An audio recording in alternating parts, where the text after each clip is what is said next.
Yo l'équipe, j'espère que vous allez bien. On peut enfin se retrouver pour le chapitre 190 de Jujutsu Kaisen. Nouvelle vidéo du coup sur la chaîne Réaction de Fitz. Laissez-moi encore une fois souhaiter la bienvenue à tous les nouveaux qui nous ont rejoints. Et bien entendu, je vous invite à prendre le chapitre devant les yeux, le fameux chapitre 190. Bon, je suis dégoûté, je peux le lire que là dimanche matin et on n'a pas arrêté de m'en parler depuis vendredi, comme quoi c'était un chapitre de fou malade. Donc bah honnêtement, j'ai grave hâte de découvrir ça tout simplement dans cette vidéo.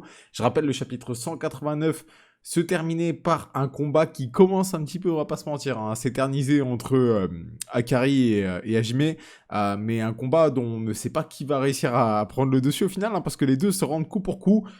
Ça finissait avec Hajime qui avait réussi à empoisonner Akari, mais Akari qui avec son sort d'inversion avait quand même réussi à neutraliser le poison en lui. Donc Hajime avait pété un câble en mode ouais, le sort d'inversion il est vraiment full automatique de Akari. Et au final, on avait une espèce d'explosion dans l'eau, genre parce que la température de l'eau augmentait, je crois, à cause de l'énergie occulte de Hajime, tout simplement. Donc on reprend, prenez le chapitre 190 devant les yeux, et on est parti les gars, directement. Une explosion dans la mer, Akari et Kashimo. Qui en sortira vainqueur? C'est la question qu'on se pose tous, honnêtement. Très très franchement, c'est vraiment la question qu'on se pose tous depuis un petit moment. Donc là, cette première page, je comprends pas trop ce que je vois, honnêtement. Ah si, c'est des gouttes qui tombent, non? Ouais, c'est ça en fait. C'est des gouttes qui tombent au sol dues à l'explosion du combat, je pense. Ça a l'air d'être ça, ok. Bah alors ça, c'était inattendu. Par contre, Panda qui est là. Ok, Panda qui est là, les gars. En page 2, je m'attendais pas du tout à voir Panda. C'est des gouttes qui tombent au sol, du coup, il pleut bel et bien. Mais ça n'a rien à voir avec le combat de Kari, je pense. Putain, quoique, j'en sais rien, sa race. Mais qu'est-ce qu'il fout là, Panda? En plus, on dirait qu'il est petit, en fait, là, Panda. C'est ça qui est chelou. J'ai pas l'impression qu'il soit en taille comme habituelle. Ah, quoique, j'ai un doute. Oh, il y a une main. Il y a une main arrachée au sol. Ah non, mais si, hein, c'est bel et bien en temps réel. C'est pas un flashback, hein. C'est pas un flashback parce qu'on est bel et bien au port, j'ai l'impression. Et là, il y a une main qui sort de l'eau et je pense que c'est la main de Hajime, c'est avec le bandage, ouais. Ouais, Hajime... Non mais attends, Hajime, il sort de l'eau intact et Akari, il est mort, là? Parce que là, les gars, Hajime, il sort de l'eau, il a l'air intact. Mon énergie occulte est épuisée, mais au moins, ce type est... Et il a un grand sourire, Hajime. Et non, bien sûr, Akari qui sort de l'eau. Et les gars, Akari qui s'est fait sectionner un bras encore. Akari qui sort de l'eau. Hajime qui pensait avoir gagné. Et Akari qui met une énorme patate avec un flow monumental à Hajime. Let's go, ça fait plaisir. D'un seul coup, Kashimo, donc Kashimo c'est Hajime, Kashimo a libéré toute l'énergie occulte qu'il avait retenue pour l'empêcher de s'échapper. Avant que son énergie occulte ne soit transférée dans l'eau de mer, elle s'est transformée en énergie thermique, créant une explosion de vapeur. Putain de stylé, d'accord. Donc c'était bel et bien ça, hein. C'était bel et bien une explosion due à l'énergie occulte de Hajime, on s'en doutait. Et Hajime, du coup, qui rigole et qui doit en avoir marre, honnêtement, de Akari. C'est quoi ce bordel? Tu devrais être en morceaux à l'heure qu'il est. Il n'arrive pas à comprendre, hein. Vraiment, il n'arrive pas à comprendre comment ça se fait qu'il n'arrive pas à battre Akari. Tu ne voulais pas que j'étende mon territoire de nouveau, quoi qu'il arrive. Parce que ça aurait été un changement de probabilité ensuite. Donc même si j'ai survécu à l'explosion, tu t'es assuré de m'enlever mon bras. D'accord. En fait, Hajime, il a coupé le bras de Akari pour pas qu'il y ait une extension de territoire, si je comprends bien, pour m'empêcher de faire le Mudra. Donc le Mudra, j'imagine que c'est c'est tout simplement le signe que fait Akari pour lancer son territoire. Alors, j'ai sacrifié mon bras gauche, comme ça, je protégerai le reste de mon corps. Il a donc fait un serment improvisé en sacrifiant son bras pour transférer l'énergie occulte utilisée à l'origine pour protéger son bras afin de protéger le reste de son corps, le renforçant ainsi contre l'explosion. Ouais, c'est un putain de génie. Non, mais là, ça va trop loin, gros. Là, ça va trop loin. Il a fait un serment improvisé, du coup, sacrifiant son bras. Donc, il a donné son bras en sacrifice. Et en échange, il a récupéré l'énergie occulte utilisée à l'origine pour protéger le bras, pour protéger tout le reste du corps. Ok. Dépêche-toi de me tuer. Oh, le combat semble fini, là, du coup. Le combat semble fini et Hajime semble s'avouer vaincu, j'ai l'impression. Je ne vais pas te tuer. Si je le faisais, ces 100 points seraient perdus. Je suppose que tu as raison. Kashimo, je ne pense pas avoir gagné. Je veux dire, tu n'as même pas utilisé ton sort. Tu es déjà incroyablement fort, rien qu'avec la manipulation de ton énergie occulte et sa propriété spéciale. Comment tu sais ça? Donc j'avais raison. J'ai juste mon intuition. C'est parce que mon sort ne peut être utilisé qu'une seule et unique fois. Et je veux l'utiliser contre une seule et unique personne. Sukuna. Personne d'autre. Donc Hajime, hein, qui peut utiliser un sort du coup, une seule fois. Et ce sort, il veut le mettre contre Sukuna. On sait que Hajime est à la recherche, hein, de Sukuna. En fait, pour ceux qui ne s'en rappellent pas, Hajime vient d'une époque bien plus lointaine. Et ça fait déjà des années, des millénaires qu'il veut se confronter à Sukuna. Faisons un marché, Kashimo. Oh, il va y avoir un marché entre Akari et Hajime, les gars. Akari! Panda? Donc c'était bel et bien Panda, Panda de maintenant, hein. Au début, je me disais, est-ce que c'est un flashback? Je sais pas, il avait l'air un peu petit, je trouve, sur les cases. Mais non, c'est bel et bien Panda de maintenant. Tu es aussi très mignon. Ah mais non, mais il est bel et bien petit, d'accord. C'est pour ça, en fait, que... il est tout petit. C'est pour ça, ok. Tu es aussi très mignon. Bon timing, ce mec est avec nous maintenant. Oh! Donc là, ils ont fait le serment. Ils ont fait le serment, on sait pas ce que c'est, et je pense qu'on va pas savoir ce que c'est avant un petit moment. Qu'est-ce que vous pensez que c'est le serment? Bon, c'est sûr que c'est lié à Sukuna, de toute façon. C'est lié à Sukuna. Donc, le serment, ça doit être un truc du style... Si tu nous aides à libérer Gojo, je te fais affronter Itadori. Ça doit être un truc comme ça, non? Le serment, je pense. Ça doit être quelque chose comme ça, à mon avis. J'imagine. Oh, les gars, je suis vraiment... là, il n'y a pas de montage et tout. Je suis en full impro. Mais comme ça, c'est l'idée qui me vient en tête de base. Peut-être qu'on va avoir la réponse dans le chapitre après, mais je pense pas. Donc, Panda qui hallucine un peu que Hajime rejoigne la team, hein, parce que bah, forcément, Panda, il s'était fait foudroyer par Hajime. Je ne fais pas ça pour rien, tu sais. Ouais, je sais. Tu es vraiment persistant.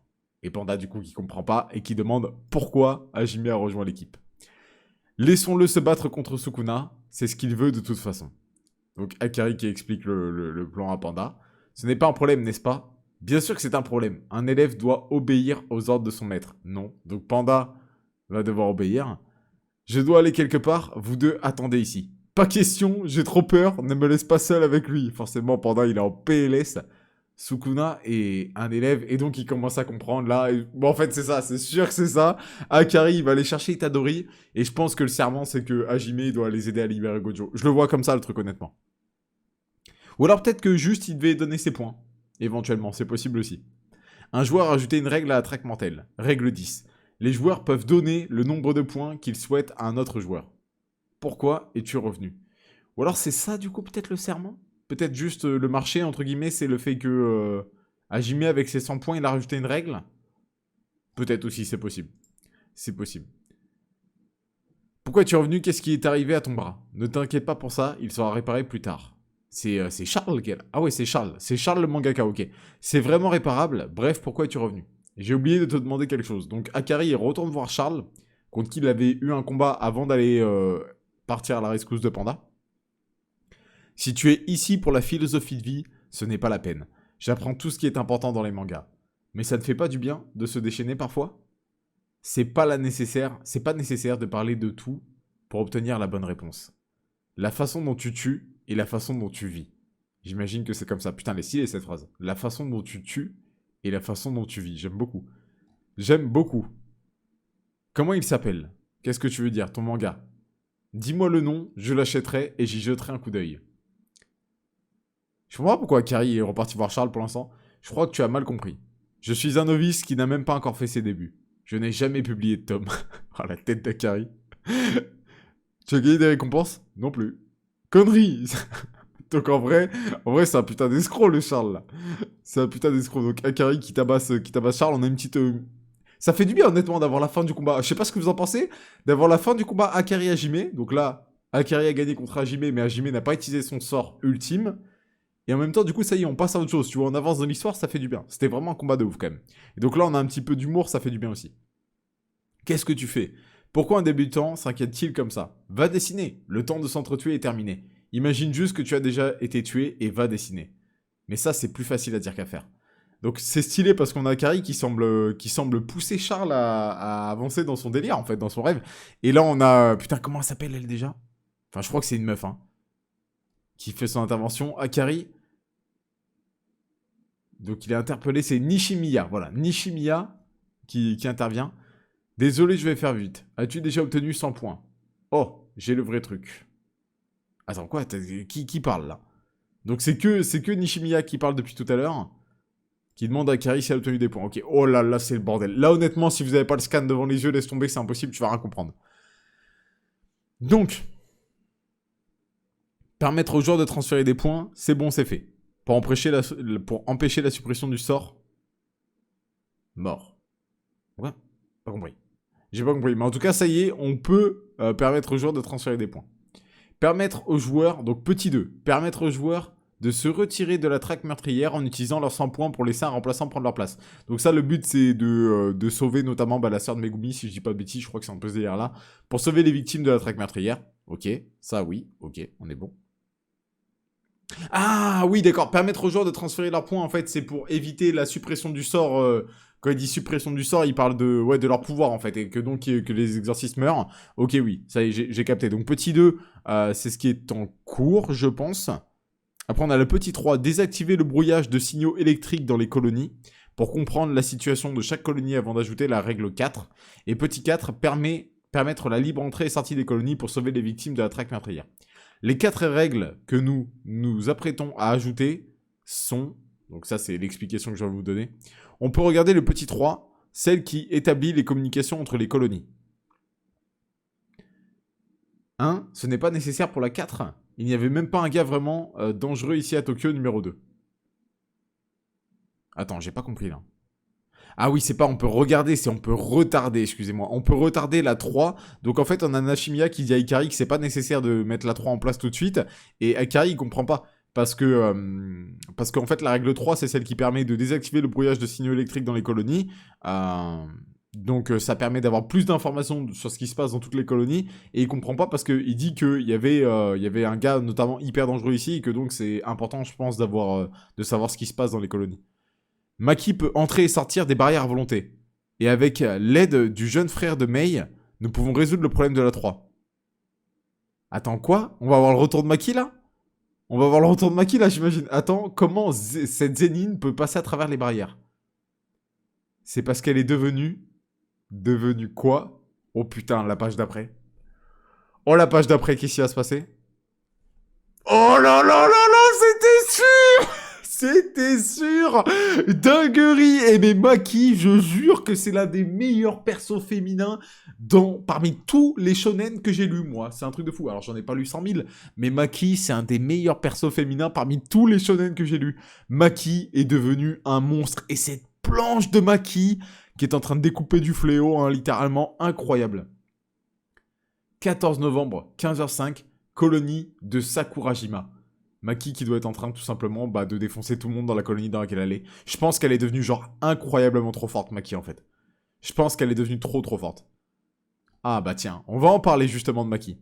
Tu as changé, Maki. Donc je vous rappelle, hein, c'est notamment ce qui s'est passé avec sa sœur, etc. Regardez qui voilà. Noritoshi. Tu es devenue plus forte. Je n'ai fait que prendre du retard. La position de chef de la famille Kamo a été donnée à quelqu'un d'autre. En tant que fils bâtard, je ne peux qu'être jeté. Je pense personnellement que tu es mieux maintenant. Surtout par rapport à la coupe de cheveux déprimante que tu avais. Donc on a un dialogue entre Maki et... Comment il s'appelle lui déjà Noritoshi, exactement.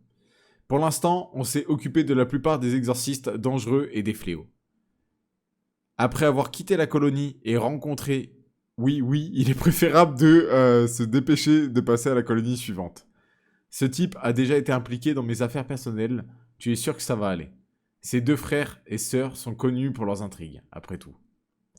Je pense qu'ils appellent ça diversifier les risques et faire des investissements initiaux. De quoi tu parles? Et visiblement là on a Maki et Noritoshi qui sont en train d'être surpris par quelque chose qui arrive. Yo, je suis Kogane. Le match mortel, connu sous le nom de traque meurtrière, est en cours à l'intérieur de cette barrière. Une fois que tu entres, tu en deviens aussi un joueur. Sachant cela, veux-tu toujours entrer dans la colonie? C'est quoi, c'est un espèce de... C'est quoi ça? C'est un fléau qui essaye de rentrer là, j'imagine? Dans la barrière dans laquelle doit être Maki, j'imagine? La ferme où je te tue, ouais c'est ça, hein. Un fléau inconnu débarque. Ok, un nouveau fléau va faire son entrée en scène, mais c'est bizarre, on dirait un peu le... Attendez, je retourne en arrière. On dirait un petit peu le fléau que Maki elle avait découpé juste avant, en fait, non? Non, pas du tout. Pas du tout, pas du tout, en fait. Après, bon, les fléaux, ils ont souvent un peu, genre, cette espèce de corps de larve, un peu, là, c'est quelque chose qui arrive assez souvent. Mais en fait, non. C'est pas le même. Ok, ok, donc on a le retour de Maki. Oh, ça fait plaisir. Ce chapitre, il fait franchement plaisir, les gars, parce qu'il y a beaucoup de choses qui se passent dans ce chapitre. Fin du combat entre Hajime et Akari. Marché entre Hajime et Akari. Nouvelles règles ajoutées. On nous réexplique un petit peu le délire des règles par rapport à la traque mentale et le pourquoi du comment elles ont été mises en place et dans quel ordre pour savoir comment ils veulent s'en sortir justement de ce fameux merdier qu'est la traque mentale et faire déjouer le plan de la traque mentale. On a le retour, le focus sur Maki. En tout cas, on a un redébut de focus sur Maki, donc ça fait plaisir. Maki qui semble être devenue beaucoup trop forte. Honnêtement, du kiff là. Hein. Du kiff ce chapitre 190 de Jujutsu Kaisen. Hein. Ça fait grave de chez grave plaise. Honnêtement. Et du coup, on a très certainement un combat qui va avoir lieu dès la semaine prochaine entre Maki et le fléau qui fait son intervention dans la colonie. Bon, je pense que ça va être l'occasion de nous montrer la palette de pouvoir de Maki. Je vois ça comme ça.